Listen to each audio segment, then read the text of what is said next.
le Seigneur nous pardonne, comment il nous fait grâce, comment il vient à nous. Et tout cela, il y a un but dans le cœur de Dieu. Il y a un but.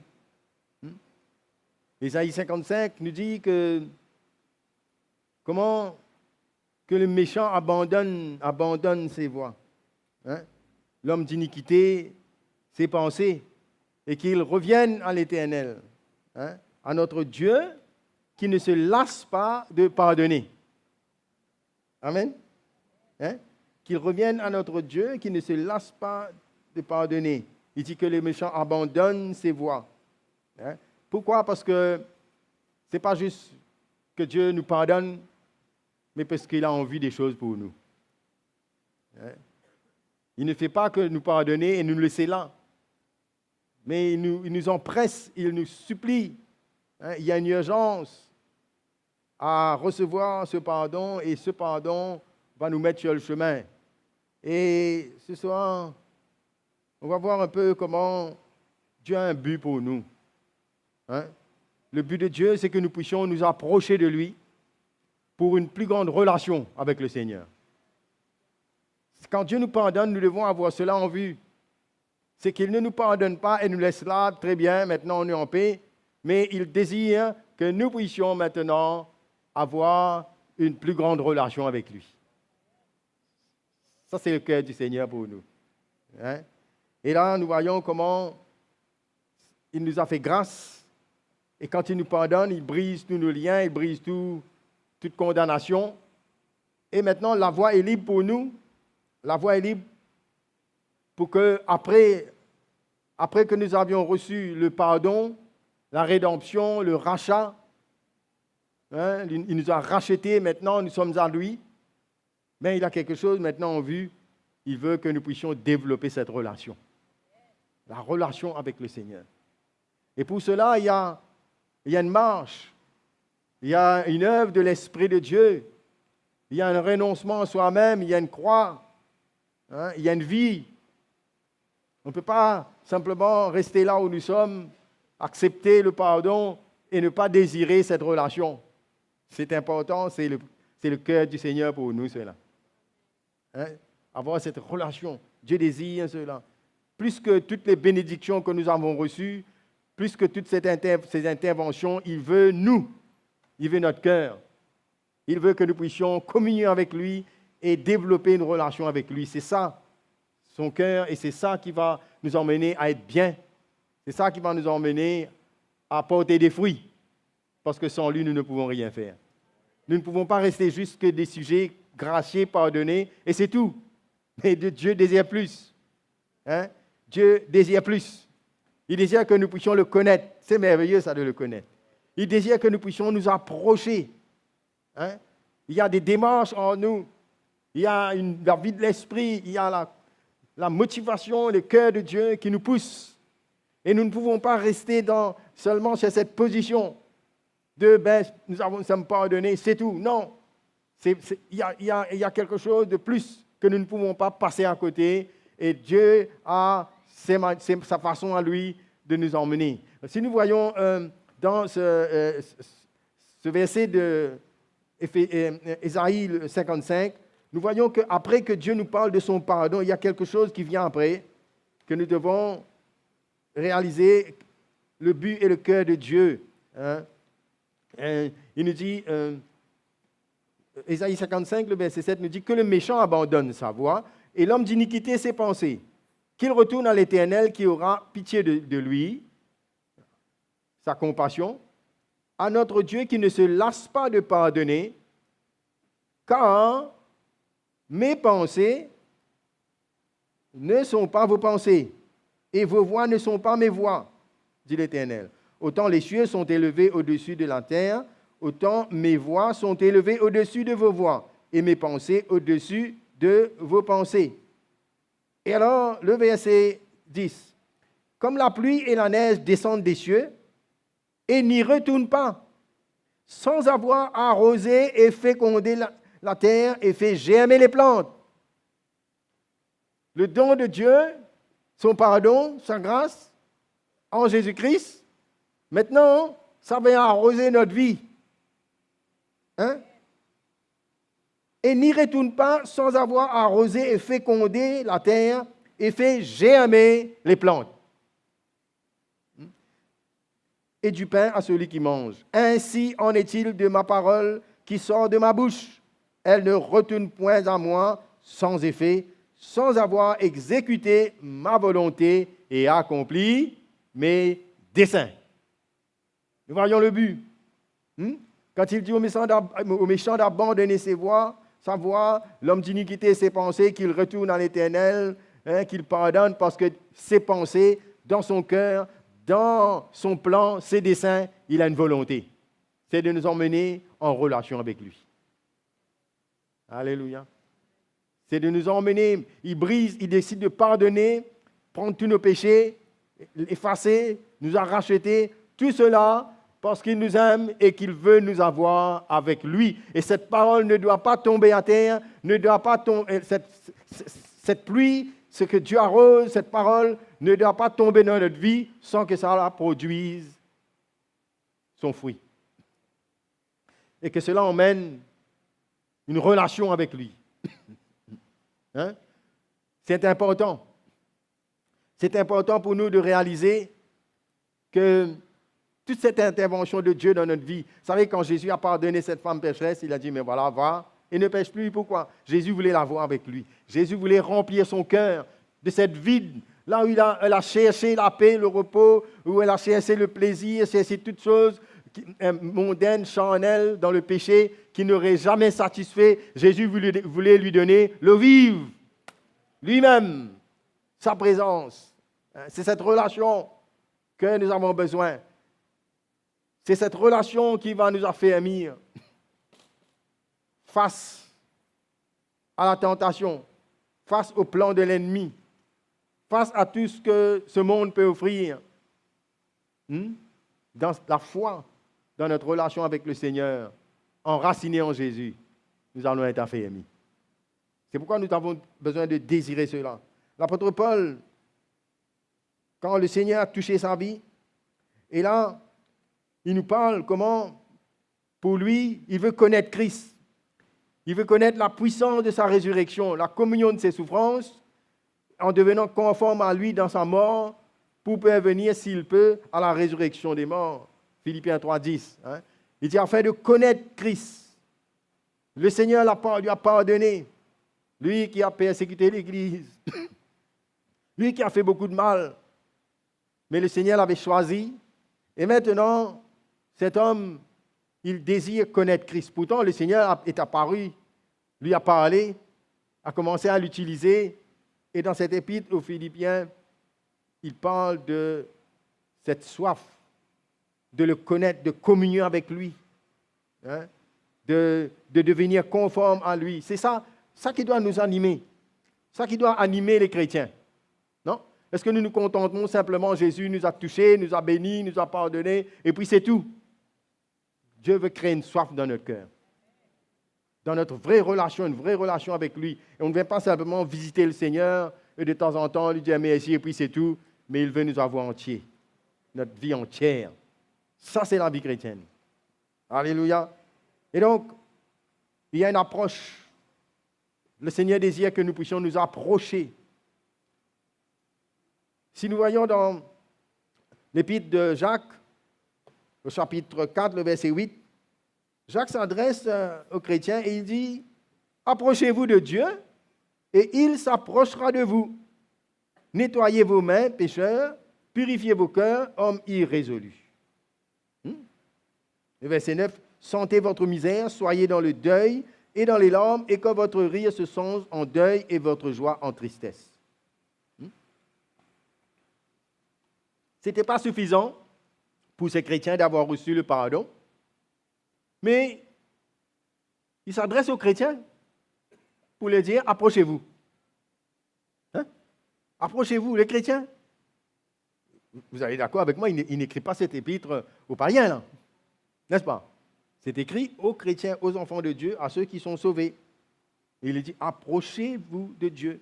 Et il s'approchera. Veut dire, c'est une approche continuelle. Nous nous sommes approchés pour recevoir le pardon, sa grâce. Maintenant, nous devons continuer à nous approcher dans cette relation pour grandir avec lui. Et plus nous allons grandir, plus nous allons voir qu'il va nous purifier, qu'il va nous laver, qu'on va être sanctifié. Et c'est un progrès, c'est une marche, c'est une maturité. Et on a besoin tout le temps, constamment, de nous approcher de lui.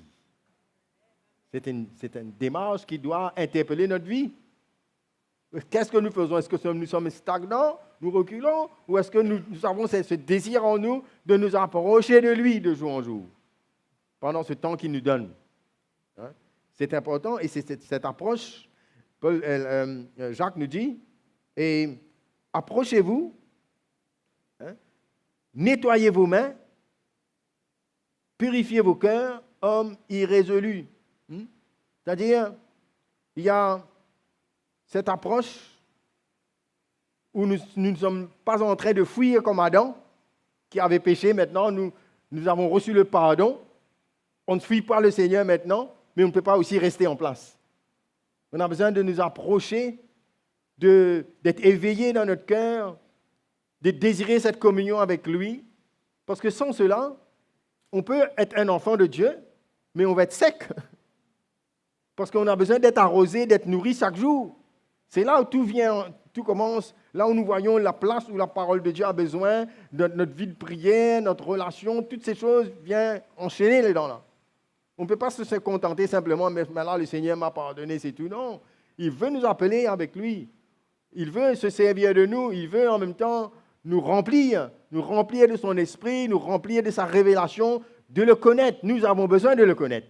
Ce n'est pas seulement Paul qui a dit cette prière, ce désir qu'il a fait connaître, de connaître Jésus, de la puissance de sa résurrection, c'est réservé à chaque enfant de Dieu, ça. J'ai le droit de le connaître.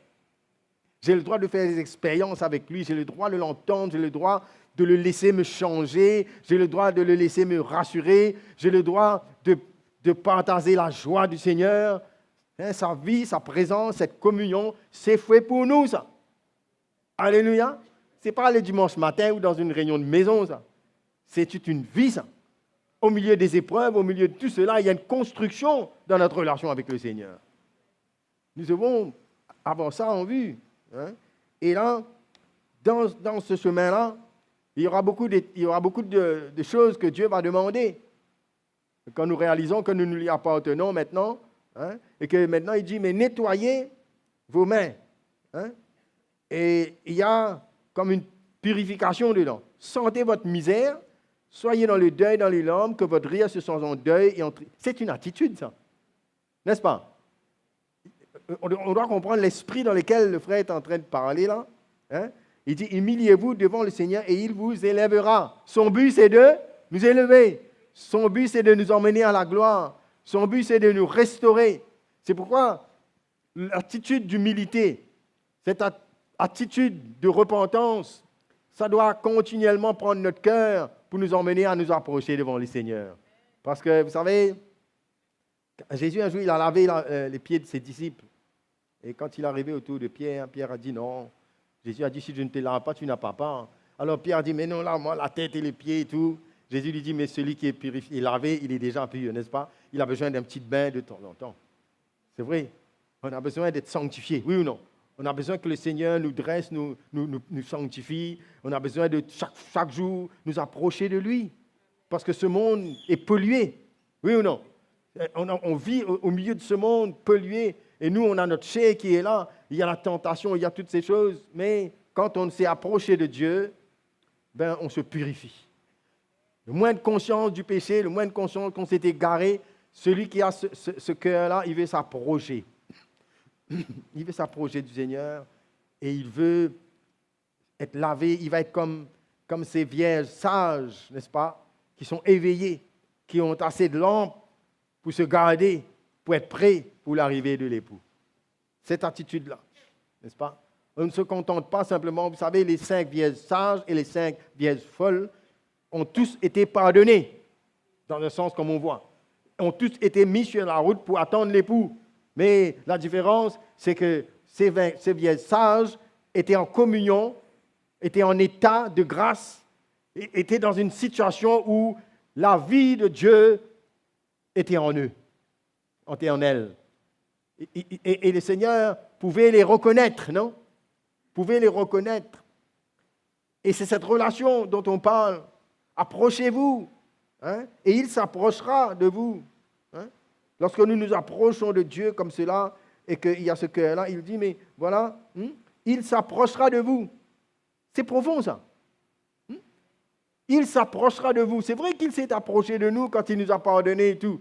Mais on a besoin de ressentir l'approbation de Dieu quand on s'approche et quand on a soif et quand on le laisse construire notre vie. Alléluia. C'est nous. Vous savez, il nous dit, approchez-vous. Dieu ne veut pas faire plus, il a déjà tout fait. Nous avons besoin nous-mêmes, comme Paul nous dit, à nous offrir nous-mêmes. C'est une vie, c'est quelque chose que nous avons besoin de saisir dans notre cœur, cette révélation. De comprendre que nous avons besoin de venir nous-mêmes au Seigneur. Nous-mêmes, nous avons besoin d'avoir un temps pour le chercher, une attitude comme cela. Et c'est pourquoi nous ne devons pas être paresseux et être irrésolus. Mais il y a une résolution, il y a une détermination. Celui qui est né de Dieu se garde lui-même. Se garder, c'est toutes ces dispositions de cœur que nous devons avoir. Vous êtes là? Hein? Approchez-vous. Alors, cela ne se fait pas automatiquement. Il y a la part de Dieu, mais il y a maintenant, après que nous avions reçu le pardon, maintenant nous pouvons nous approcher. Personne ne pouvait s'approcher de Dieu. Il fallait passer par la croix, n'est-ce pas? Maintenant, c'est à nous, c'est notre priorité, cela. Hein? Et si nous voyons que dans cette approche, il y aura une séparation. C'est normal, non? Dans cette approche, le Seigneur va nous interpeller, il va nous demander une séparation, parce qu'on ne peut pas en même temps s'approcher de Dieu et en même temps garder notre vieil style de vie. Vous êtes d'accord? Hein? L'Esprit de Dieu va commencer à faire ce travail en nous. L'œuvre de la croix va se faire en nous. On aura abandonné ce vieil homme, tout ce qu'il aime, toutes ces choses qui ont pollué notre vie. Et maintenant, il y aura un autre style de vie. Et Dieu, dans ce processus de purification, va nous laver, va nous sanctifier et va mettre un désir dans notre cœur de nous séparer. Un chrétien, c'est un saint. C'est quelqu'un qui est séparé. Amen.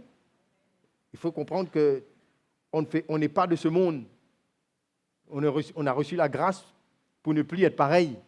Oui ou non? Et il y a une séparation. Hein?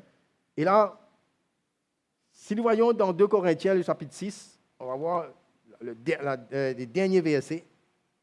Et ensuite, on va voir dans le chapitre 7. Cette séparation est en relation avec notre communion avec Dieu. Alors, dans le dernier verset, le verset 17, 2 Corinthiens chapitre 6, verset 17, il nous dit, c'est pourquoi, sortez du milieu d'eux. Séparez-vous, dit le Seigneur, ne touchez pas à ce qui est impur, et je vous accueillerai. Je serai pour vous un père, et vous serez pour moi des fils et des filles, dit le Seigneur Tout-Puissant. Alléluia. Hein? Et si nous continuons là dans le chapitre 7, verset 1er, ayant donc de telles promesses, bien-aimés, purifions-nous de toute souillure de la chair et de l'esprit, en achevant notre sanctification dans la crainte du Seigneur. Voilà. Voilà le but. Hein? Lorsque nous nous approchons du Seigneur, et il y a cette séparation parce que lui, il veut avoir cette relation avec nous comme un père et un fils, comme un père et une fille. Cette relation de père et fille se développe en passant par cette séparation. Ça fait partie de notre vie, ça. Ça fait partie de notre vie, amen. Hein? Il y a une séparation. Ce n'est pas la loi ou les principes pour être un bon chrétien. Là. Mais celui qui a reçu le pardon et la grâce de Dieu maintenant, il s'approche de Dieu. Il y a une étape pour grandir dans cette communion. Et maintenant, il a ce désir de se séparer parce qu'il y a des choses que Dieu veut briser en nous. Nous ne pouvons pas rester dans cet état comme on était avant, mais il y a une autre manière de voir parce qu'on a un Père, on est réconcilié. Hein? Maintenant, on est réconcilié. Et c'est pourquoi Paul dit maintenant, achevez notre sanctification dans la crainte de Dieu. Hein? Dans la crainte, c'est-à-dire dans le respect, dans la reconnaissance de ce que Jésus a fait pour nous. Maintenant, on a un autre objectif, ce n'est pas d'aller vers ce monde, d'aller vers les choses du péché, mais maintenant de se tourner vers Jésus, de le connaître. C'est ça notre but maintenant. C'est de nous approcher de lui. Hein? Et c'est ça qui va nous emmener encore plus à nous identifier au Seigneur, à prendre notre croix chaque jour. Et il y a dedans la restauration, il y a notre force, il y a un établissement. Dieu veut nous rassurer lorsque nous prenons ce chemin avec lui et que nous sommes déterminés à grandir dans notre relation avec Jésus. Ça va nous demander un prix, cela. Le Seigneur nous a donné le salut, le pardon, mais il y a un prix à payer pour développer cette relation avec le Seigneur. Non, il y a un prix à payer, ça ne devient pas automatiquement comme cela. Ben non, il nous dit approchez. Hein? Dans le livre d'Ésaïe, il nous dit lavez-vous, purifiez-vous, ôtez de devant mes yeux la méchanceté de vos actions, cessez de faire le mal. Hein? C'est la même chose, il dit partez, hein? Ne touchez à rien d'impur, purifiez-vous, vous qui portez les vases de l'Éternel. Ah, le Seigneur a fait de nous des vases, n'est-ce pas? Maintenant, on porte la présence de Dieu en nous. C'est pourquoi on doit s'éloigner, on doit se séparer. C'est comme ça que nous devons apprendre à nous regarder maintenant, nous qui avons reçu le pardon du Seigneur. Nous ne devons pas sous-estimer ce que Dieu a fait de nous. Il nous a pardonné pour un but. Ce n'est pas juste pour nous pardonner puis c'est fini, non. Il nous a rachetés pour un but. Il ne fait pas à moitié ce qu'il a commencé. Il va terminer ce qu'il a commencé dans notre vie. Hein? Et il est là, son esprit est là, sa parole est là, hein? Pour nous laver, pour nous purifier. Comment est-ce qu'on se lave? C'est sa parole en nous. Non? C'est sa parole qui va nous laver, sa parole va nous sanctifier. Dans le livre d'Éphésiens, il nous parle de la relation entre Christ et l'Église et il dit comment Jésus a pris soin de l'Église, comment il le lave, comment il le purifie à travers sa parole. Il nous dit, mais Christ a aimé l'Église et livré lui-même pour elle, et afin de la sanctifier par la parole, après l'avoir purifiée par le baptême d'eau, c'est-à-dire la repentance, n'est-ce pas? Il s'est identifié au Seigneur, on a passé par les eaux du baptême et tout. Maintenant, qu'est-ce qui se passe? Maintenant, on est lavé. On a besoin d'être lavé par sa parole. C'est pourquoi que méditer la parole de Dieu, écouter la parole de Dieu, ce n'est pas simplement quelque chose qui vient à notre connaissance. Cela a à faire avec notre âme, ça a à faire avec notre esprit, ça a à faire avec l'homme spirituel. N'est-ce pas? C'est important. Jésus dit, mais l'homme ne vivra pas de pain seulement, mais de toute parole qui sort de sa bouche. C'est pour l'âme, c'est pour l'homme spirituel, cela. Pour qu'on puisse grandir dans notre relation avec lui. Lorsque le diable a essayé de le tenter pour lui montrer d'autres choses en vue, mais lui, il a répondu parce que c'était ça le but. Lui, le deuxième Adam, sans péché, qui a vaincu le diable, il nous le dit encore, l'homme ne vivra pas de pain seulement, mais de toute parole qui sort de la bouche de Dieu. Cette parole nous sanctifie. Cette parole, elle est vivante. Cette parole, elle est esprit et vie. Cette parole engendre la vie de Dieu en nous et nourrit la semence de Dieu dans notre cœur. C'est pourquoi c'est important. Moi, je ne comprends pas. Un enfant de Dieu, normalement, il aime la parole de Dieu. Pas pour sa connaissance, mais il aime la voix de Dieu. La parole de Dieu est esprit et vie. Cette parole nous nourrit et on ne peut pas se passer de cette parole. C'est pourquoi que nous-mêmes, non seulement que nous venons écouter la parole de Dieu, mais nous avons besoin, à avoir cette soif de chercher le Seigneur dans sa parole, de le laisser nous parler dans sa parole. Il y a des révélations que Dieu veut nous donner dans sa parole, concernant nous-mêmes. Cette parole qui vient comme un miroir pour nous éclairer, pour nous avertir, nous instruire. Cette parole qui est inspirée, qui a le pouvoir de nous éclairer, l'Esprit de Dieu parle. Cette parole n'est pas noir sur blanc, elle est vivante.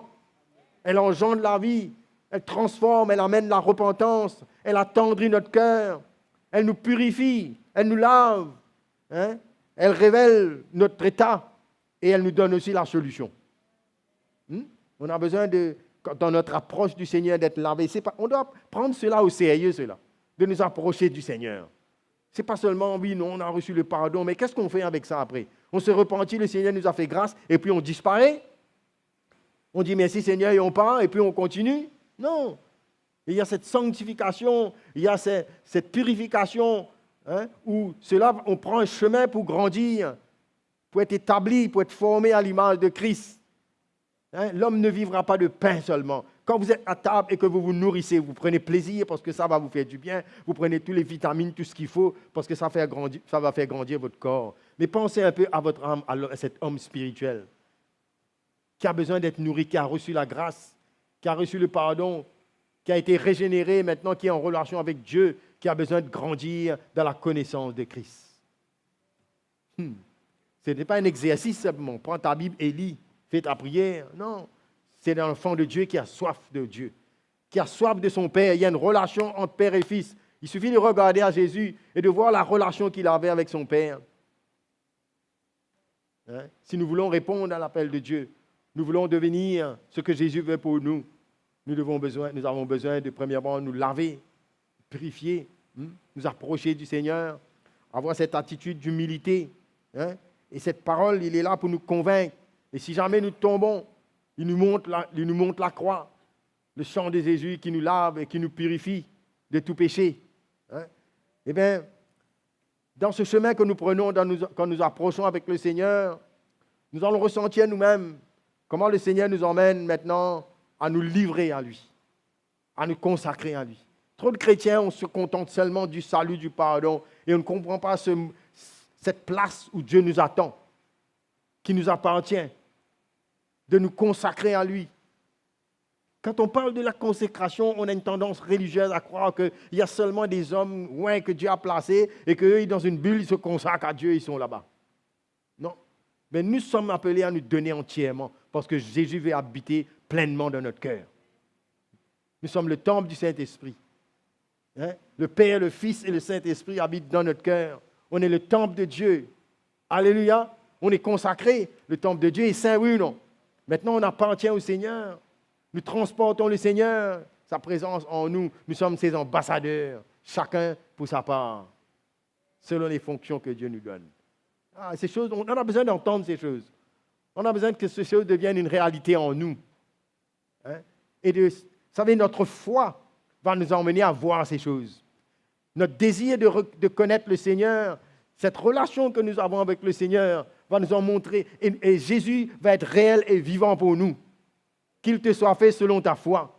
Que celui qui a des yeux pour voir puisse voir. Que celui qui a des oreilles pour entendre puisse entendre. C'est comme ça. Vous savez, les vieilles sages, ce n'étaient pas ceux qui dormaient et que tout était perdu. Non, c'était des personnes dans cette parabole qui étaient concernées et qui attendaient, qui étaient dans une relation. Et là, nous voyons que dans cette attitude,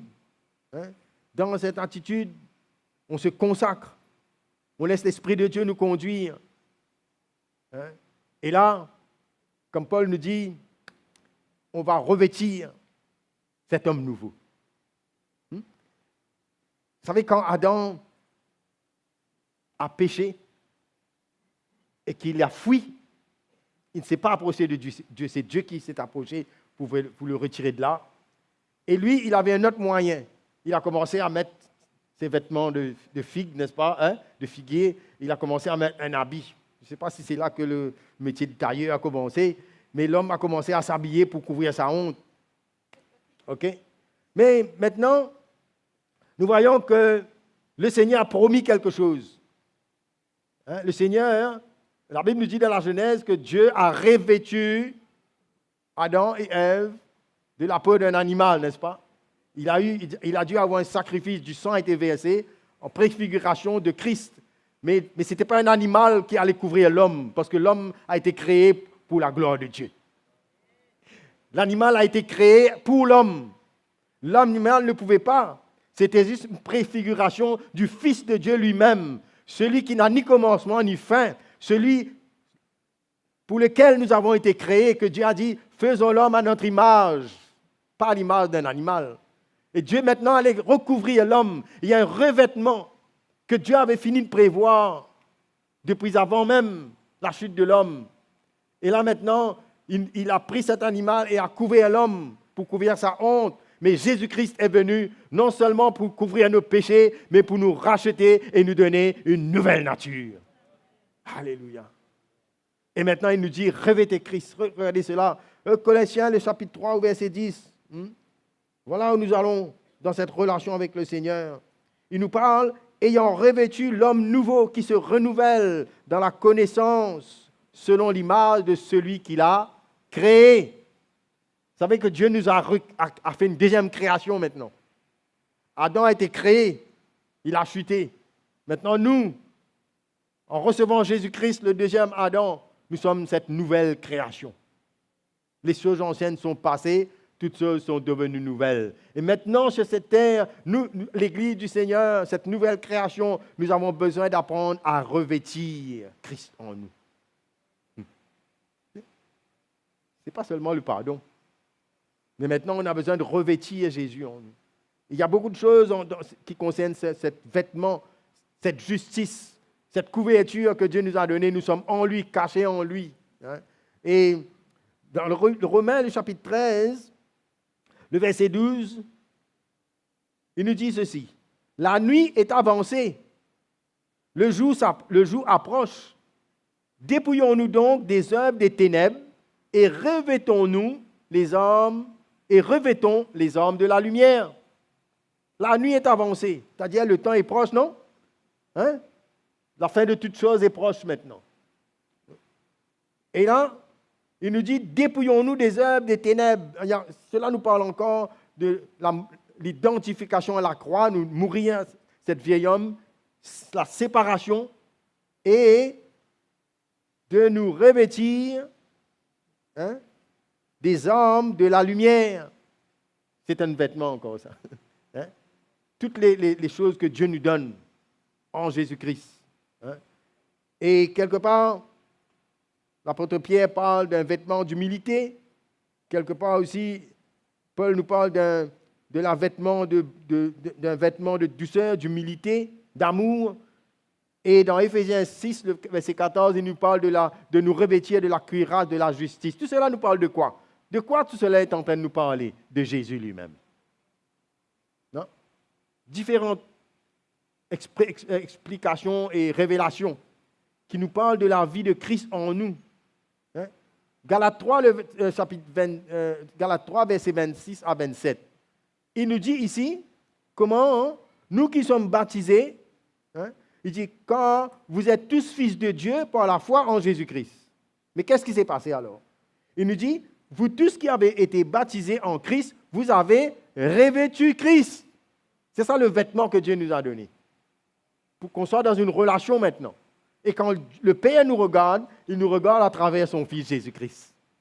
Il ne nous regarde pas avec nos condamnations, avec toutes nos erreurs. C'est pourquoi je vous ai dit que Dieu veut que nous puissions vivre avec lui dans la liberté, dans la joie, parce qu'il a un prix qui a été payé pour ça. Jésus a versé son sang sur cette croix, il nous a rachetés, pas pour que nous vivions comme des handicapés, coupables, condamnés, mais que nous vivions pleinement cette relation avec le Seigneur. Alléluia. C'est pourquoi on ne peut pas venir s'asseoir le dernier banc, rester derrière et dire, Seigneur, moi je suis un tout petit, perdu quelque part. Non, nous avons le privilège et la grâce d'être en communion avec Jésus-Christ, de revêtir Christ. Si nous tombons quelque part, nous avons besoin de revenir rapidement, confesser nos péchés, nous humilier et rétablir cette communion avec Dieu, afin que l'ennemi ne nous condamne pas, qu'il n'y a rien et nous revêtons cette justice en nous. Le sentiment de justice revient en nous-mêmes. Alléluia. Ce sont des choses que nous avons besoin de nous nourrir. L'apôtre Paul parle des mystères révélés dans notre temps, concernant la vie chrétienne, concernant notre relation avec Dieu. Jésus venu sur terre, pas seulement sur terre pour regarder les arbres, venu sur terre pour venir habiter dans l'homme. C'est ça le but. Pour rétablir la communion, ce qu'Adam avait perdu. Maintenant, lui, le Fils de Dieu, vous savez qu'Adam, lui, il n'a pas touché à l'arbre de la vie. Il était dans un état d'innocence. Mais le Seigneur l'a épargné de ça après le péché pour qu'il ne vive pas éternellement dans le péché. Maintenant, nous, Jésus est venu, il est cet arbre de la vie, il est le chemin, la vérité et la vie, et il est venu habiter en nous, et il désire qu'on soit en communion avec lui.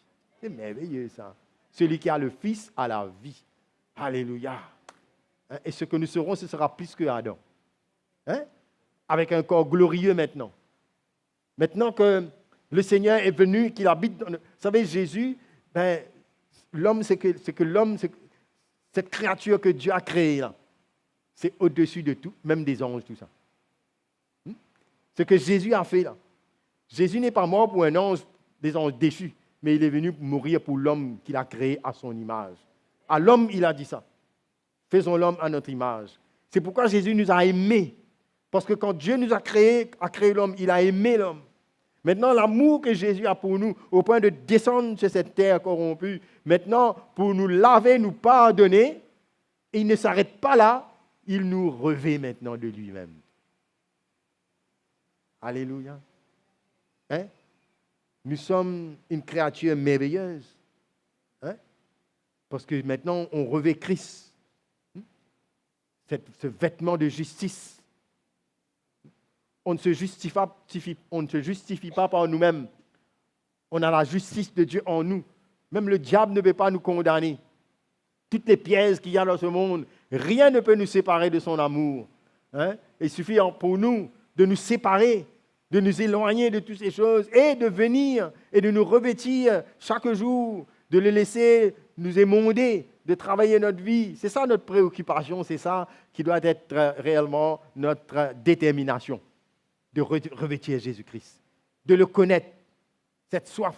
Pas de connaître la Bible, de connaître tout théoriquement, non, mais de connaître Jésus et de le revêtir en nous, afin qu'il puisse nous reconnaître et de voir la marque de la croix en nous, de voir son œuvre nous transformer. Nous ne pourrons pas nous transformer, mais faibles comme nous sommes, quand nous nous revêtons de Christ, c'est lui qui fait des miracles dans notre vie. C'est lui qui régénère, c'est la vie de Dieu en nous qui fait des miracles. Il nous apprend à aimer, il nous apprend à pardonner. Il met un dégoût du péché en nous. Il nous apprend à vivre, à s'affectionner aux choses d'en haut. Ça, c'est le travail du Saint-Esprit en nous. Ça. Mais il y a un départ dans tout ça, n'est-ce pas? Il dit, approchez-vous, et lui, il va s'approcher de nous. Non? On veut des victoires, mais on a besoin de nous approcher un pas à chaque pas. Dieu nous appelle. Et quand nous venons, lui, il ajoute. Il ajoute dans notre vie. Mais si nous restons loin et que nous ne nous approchons pas, nous finirons par reculer. Donc, lorsque nous nous approchons, il ajoute encore dans notre cœur. Celui qui a, il le donnera encore. Il y a une croissance, une maturité. À chaque étape de notre vie où Dieu nous interpelle, même s'il nous corrige, il nous redresse, mais c'est pour grandir tout le temps. Il brise notre orgueil, non? Il brise notre propre justice. Il brise toutes nos critiques, toutes nos amertumes, toutes ces choses. Quand nous nous approchons de Dieu. Voyez-vous, quand on voit ici, quand on a parcouru un petit peu dans Jacques, là, on a vu ça. Il dit, mais sentez votre misère, soyez dans les deuils. Mais il y a une purification. On ne peut pas garder la rancune, l'amertume, toutes ces choses. Celui qui s'approche de Dieu, il est purifié. Non? Est-ce que vous pouvez rentrer dans la présence de Dieu et communion avec le Seigneur, confesser vos péchés, vous humilier et sortir là avec la haine dans votre cœur? Comment ça peut se passer ça? Comment ça peut se passer ça? Même si vous êtes blessé, lorsque vous mettez dans la présence de Dieu et que vous écoutez la voix de l'Esprit et que sa parole nous lave, on sort là avec une autre disposition de cœur. Non? C'est ça notre force, ça. Dans sa présence, cette relation avec lui que nous avons besoin, non pas de temps en temps, mais continuellement apprendre à grandir dedans. Et on a besoin de persévérer parce qu'il y aura beaucoup de choses qui viendront pour nous distraire, pour nous arrêter, nous décourager, mais on a besoin de veiller, on a besoin d'être ferme dans ces choses-là. N'est-ce pas? Plus déterminé que simplement notre déjeuner ou notre dîner. Mais c'est notre pain quotidien, ça, de nous approcher du Seigneur. Alléluia! Et quand nous nous approchons comme cela du Seigneur, que nous revêtons Christ, cela va nous emmener à être fermes à nous engager. Non, à nous engager avec le Seigneur. Trop de chrétiens, simplement, on se contente d'avoir fait certains pas avec le Seigneur. Mais le Seigneur, lui, quand il nous parle de celui qui vient vers lui et qui renonce à lui-même, prendre sa croix, c'est un engagement de notre part. Non? Est-ce qu'on est prêt à s'engager avec Jésus? Ce n'est pas seulement ceux qui servent le Seigneur, les serviteurs de Dieu qui s'engagent. C'est le peuple de Dieu, tout le monde. Chaque chrétien est appelé à s'engager, appelé à avoir une vie engagée pleinement au Seigneur. Chaque enfant de Dieu, on est appelé à cet engagement, dans une attitude où maintenant, on va obéir au Seigneur. Non? Obéir à sa volonté. Ça nous coûte ça. N'est-ce pas? On a besoin d'apprendre cette obéissance-là. Il y a là, le Seigneur va œuvrer dans notre vie. Très bien, on a reçu le pardon. Mais pourquoi? Parce qu'avant, on était désobéissants. On faisait notre propre volonté. Mais le pardon et la grâce de Dieu a tendu notre cœur. Maintenant, on s'approche de Dieu. Il nous purifie, il nous lave et il change notre disposition de cœur. Il met en nous un cœur de chair. Amen. Et il nous donne une disponibilité pour pouvoir obéir maintenant et marcher avec Christ. L'obéissance est nécessaire pour marcher avec Christ. Quand nous revêtons Christ, non? Et nous avons les mêmes sentiments, nous voyons de plus en plus cette obéissance grandir en nous. Ça, l'obéissance, c'est une œuvre que Dieu fait en nous qui brise notre chair, qui brise notre volonté, parce que notre chair a sa volonté, à elle. Mais l'obéissance nous emmène à renoncer à notre propre volonté et à nous soumettre à la volonté de Dieu. C'est l'œuvre du Seigneur en nous. Ça. C'est la croix qui fait ça en nous. Hein? L'obéissance. Hein? Jésus. Vous savez, quand les disciples ont demandé au Seigneur de leur enseigner à prier, il a dit, mais dites, Père, notre Père qui est aux cieux, que ton règne vienne, que ta volonté soit faite. Il voulait prier. Il voulait avoir cette relation avec Dieu comme Jésus. Et Jésus leur a montré, non pas pour réciter ça, mais pour leur montrer quelle attitude ils auraient besoin. Qu'est-ce qui devrait animer leur cœur quand ils prient? Qu'est-ce qui anime notre cœur quand on prie? Est-ce qu'on prie simplement d'une manière égoïste? Vous savez, trop de chrétiens prient d'une manière égoïste, juste pour que Dieu rencontre nos besoins quotidiens, tout nous en fait nous-mêmes, et puis c'est fini, on est satisfait. Alors, on ne s'inquiète même pas de la volonté de Dieu dans notre vie. Il y a même des prières qu'on fait qui n'ont rien à voir avec la volonté de Dieu. Des prières bien charnelles, bien égoïstes, dont on aura besoin de se repentir plutôt. Hein? Mais lorsqu'on comprend que Dieu nous appelle dans une réelle communion avec lui, dans une réelle relation avec lui, on arrive à mourir à notre propre volonté. On met de côté tout cela et on accepte même de souffrir avec lui. Parce qu'on voit la gloire, on voit la valeur de notre communion avec lui. On ne devient plus préoccupé avec nous, notre égoïsme et nous-mêmes. Mais maintenant, on considère la volonté de Dieu. Et c'est là qui nous emmène à nous séparer. C'est ça qui nous emmène à pouvoir renoncer à nous-mêmes, à payer un prix. Parce que la foi, la vraie prière, c'est une prière qui est à la foi, n'est-ce pas? N'est-ce pas? Cette prière que Jésus est en train de dire là. C'est une prière en relation avec le royaume de Dieu, avec le plan de Dieu, où on prie pour le royaume de Dieu, on prie pour les autres. Bien sûr, quand on prie pour les autres, nous sommes inclus dedans et on a la vision de quelqu'un qui veut grandir et qui cherche l'intérêt du royaume de Dieu. Alléluia. Hein? Une vraie prière. Lorsque vous priez, dites que Père, que ton nom soit glorifié, n'est-ce pas, soit sanctifié, que ton règne vienne, que ta volonté soit faite, sur la terre comme au ciel. Là, ça implique beaucoup de choses. Là. Non? Et cette prière, c'est bien différent de ces petites prières qu'on fait simplement dans notre petit cercle, juste pour qu'on soit bien. Hein? Et on ne réalise pas que Dieu veut nous emmener à prier d'une manière qu'on maintient le royaume, qu'on soutient le royaume et qu'on s'oppose au royaume de l'ennemi, au piège du diable, à la tentation, à tout ce qui veut détruire l'œuvre. Et là, on va prier réellement avec la lumière, avec la révélation que Dieu nous donne, en relation avec le Seigneur. Non? Comment on peut amener une vie de prière si on ne s'approche pas, si on ne s'engage pas, si on ne revêt pas les armes de la lumière, hein, on ne laisse pas la volonté de Dieu primer dans notre vie? Quelle prière nous allons faire, mes frères et sœurs? Hein? Est-ce qu'on aime Jésus? Hein? Ben, le Seigneur nous dit, ben, si vous m'aimez, Jean 14, le verset 21, il dit, mais celui qui a mes commandements et qui les garde, c'est celui-là qui m'aime. Amen. C'est bien d'avoir reçu la grâce et le pardon. À quel point est-ce que nous aimons Jésus? La manière que nous livrons notre vie va démontrer notre amour pour lui. Vous savez, on peut aimer Jésus avec une bonne disposition de cœur, émotionnellement, mais aimer Jésus, c'est perdre sa vie. C'est accepter, c'est de renoncer à soi-même. Aimer Jésus, ce n'est pas juste quelques larmes qu'on fait parce qu'on l'aime bien. Oui, Jésus, ok. On aime tout ce que tu dis, tout est bon. Mais on démontre notre amour lorsqu'on va laisser cette œuvre de la croix se faire en nous. On obéit. Un jour, Jésus a dit à Pierre, m'aimes-tu?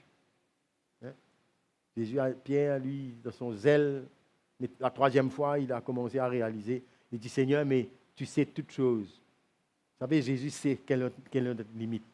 Mais l'amour de Dieu est répandu dans notre cœur par le Saint-Esprit. C'est par le Saint-Esprit qu'on peut répondre à cet amour. C'est pourquoi on a besoin de grandir dans le Seigneur, de revêtir Jésus, de laisser son esprit nous remplir, nous animer. C'est ça qui va nous emmener à répondre à l'amour de Dieu. Vous savez, ces apôtres, tous ceux qui ont marché avec le Seigneur, qui ont accepté de perdre leur vie, de souffrir, de toutes ces choses, ils étaient animés dans la présence du Saint-Esprit. Alléluia. Remplis de Dieu. C'est lui qui nous donne l'habilité d'aimer et d'exprimer cet amour, de pardonner, rempli du Saint-Esprit, en communion avec lui. C'est pourquoi on ne peut pas se passer de cette relation avec Jésus. C'est pourquoi il nous dit, sans moi, vous ne pouvez rien faire. Comment on va aimer? Comment on va pardonner? Comment on va résister? Comment on va aller loin? Vous savez, il y a des choses que Jésus dit, que ça, c'est toute une vie, toute une histoire qui est décrite dedans. Quand il dit ça. Cette relation. Ce n'est pas simplement d'avoir reçu la grâce, d'avoir été béni, mais tout comme l'Esprit de Dieu, il convainc notre cœur constamment qu'on ne peut pas vivre sans lui.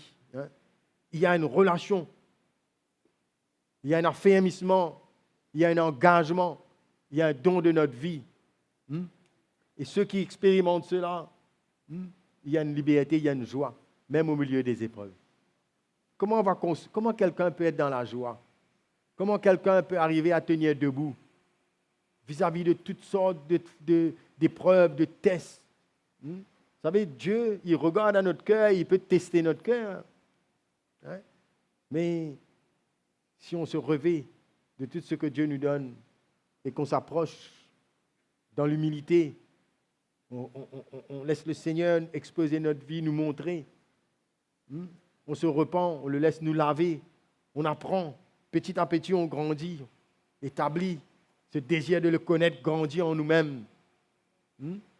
Ce désir de le connaître. Ne plus regarder en arrière, mais courir en avant dans le but de saisir cette course.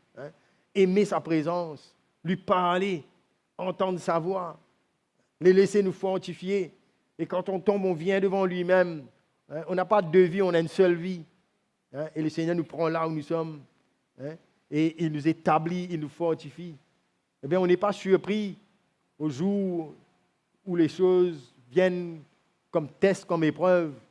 On est rassuré dans notre cœur parce qu'on a une communion avec le Seigneur. Alléluia.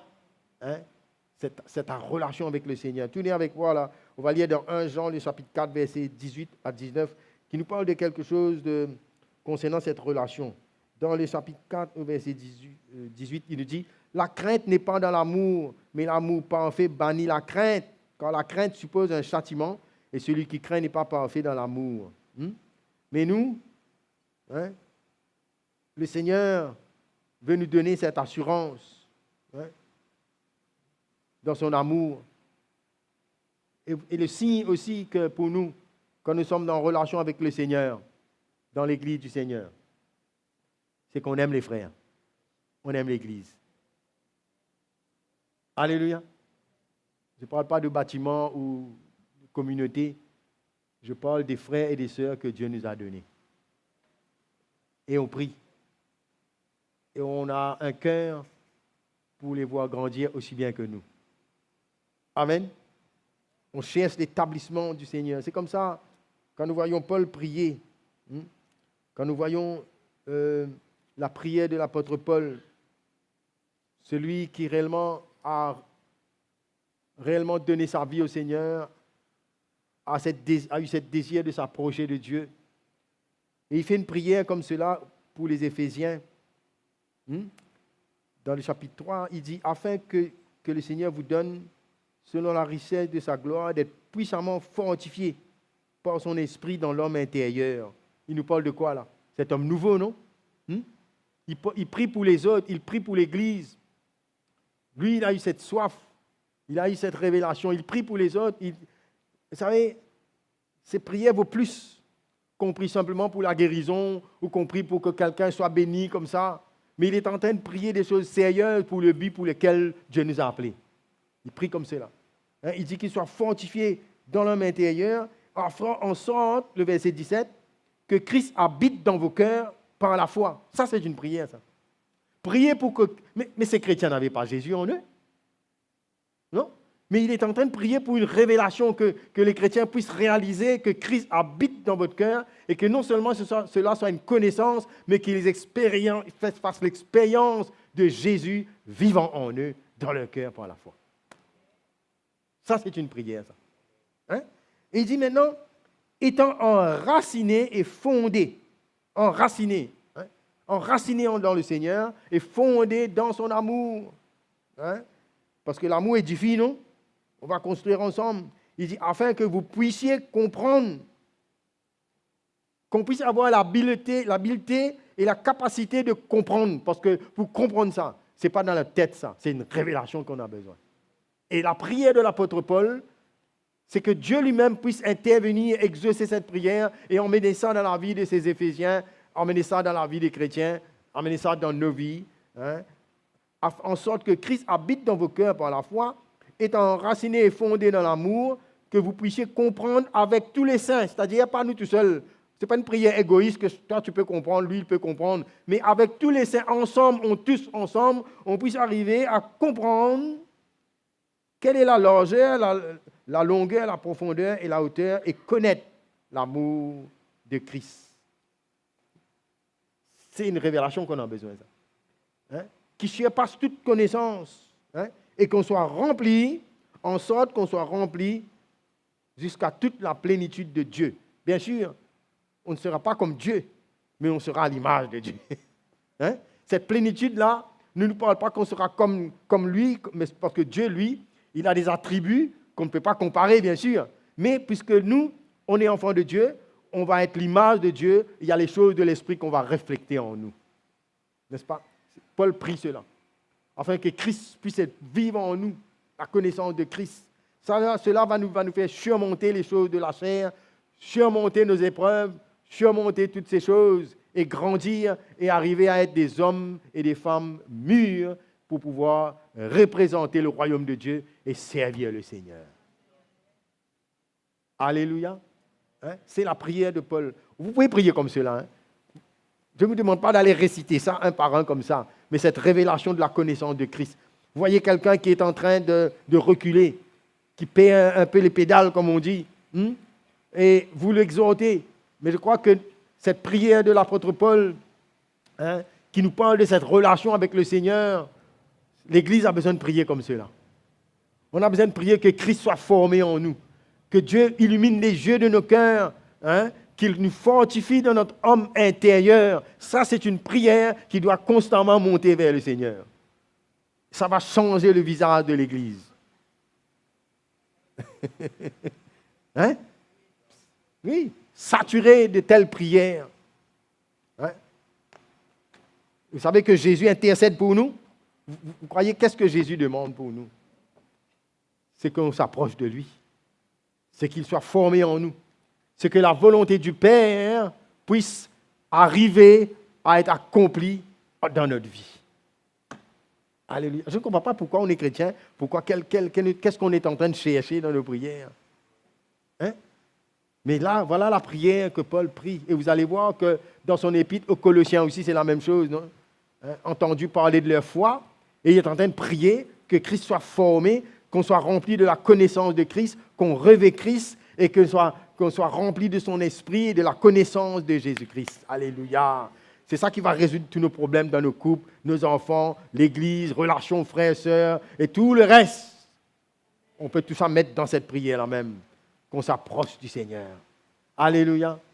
Et il s'approchera de nous, de le connaître. Mes frères et sœurs, quand il y a une différence et qu'on le connaît, ça se règle normalement. Oui ou non? Mais il y a trop de bagarres sans Christ. Il n'y a pas Christ dedans. Il y a la chair qui veut résoudre. Des hommes charnels qui veulent, avec la justice selon la chair, la sagesse charnelle, on veut régler les situations, mais sans la sagesse de Dieu, sans réellement cette révélation de l'amour de Christ en nous. Mais c'est pourquoi on a besoin que le Seigneur ouvre nos yeux davantage, non? Nettoyer nos mains, nous laver. On doit passer plus de temps à venir devant le Seigneur avec humilité, reconnaître qu'on a besoin de lui, reconnaître qu'on a besoin de sa sagesse, n'est-ce pas? C'est une prière, ça, n'est-ce pas? Si quelqu'un manque de sagesse, qu'on demande parce qu'on ne connaît pas nous. Dieu va nous révéler. Dans chaque situation, le Seigneur, il n'y a pas de mystère pour lui, il connaît tout. Il savait que Judas allait le livrer. Non, mais il n'a pas changé d'attitude, tout. Il a lavé même le pied de Judas, tout. Et puis il a dit, ce que tu as fait, tu fais. Mais Jésus a toujours gardé un cœur pur. Il n'a pas été affecté par quoi que ce soit. Et comment, quand on connaît le Seigneur, on ne sera pas affecté, frères et sœurs. Amen. Il ne faut pas rester à ce niveau, juste que Dieu nous a pardonné. Mais on a besoin d'aller plus loin, nous approcher. Avant de pouvoir aller plus loin, venir vers lui, n'est-ce pas? Laissez nous laver, nous purifier. Et on va avoir l'habitude de vivre avec un cœur pur. Il y aura des choses qui viendront, mais on ne va pas rester dedans. N'est-ce pas? On va apprendre à s'humilier. Et ensuite, on va s'engager. On va s'engager au Seigneur. Et son amour grandira en nous. Il y a des bonnes choses, il y a des choses que nous avons besoin de voir et qui doivent nous intéresser dans nos prières. Vous savez, on peut construire la vie des autres en priant intelligemment et dans l'esprit. Et en étant patient. Amen. Vous savez, Jésus a dit, Pierre, Pierre, l'ennemi est en train de te chercher à te cribler comme le froment, mais moi, j'ai prié pour toi. Je crois qu'avant même d'aller reprendre quelqu'un, on aura plutôt bien fait de bien prier pour lui. Au lieu de jeter sur notre cheval pour aller à Damas, on aura besoin de mettre notre genou à terre, n'est-ce pas?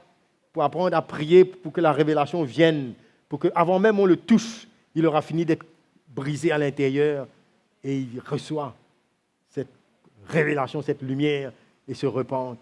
Alléluia. Vous savez, on travaille avec l'Esprit de Dieu, non? On n'est pas des avocats, des hommes de loi avec tous nos dossiers. Non, on vient avec la conviction de l'Esprit pour renverser toutes les forteresses. Alléluia. Amen. Et on a besoin de grandir.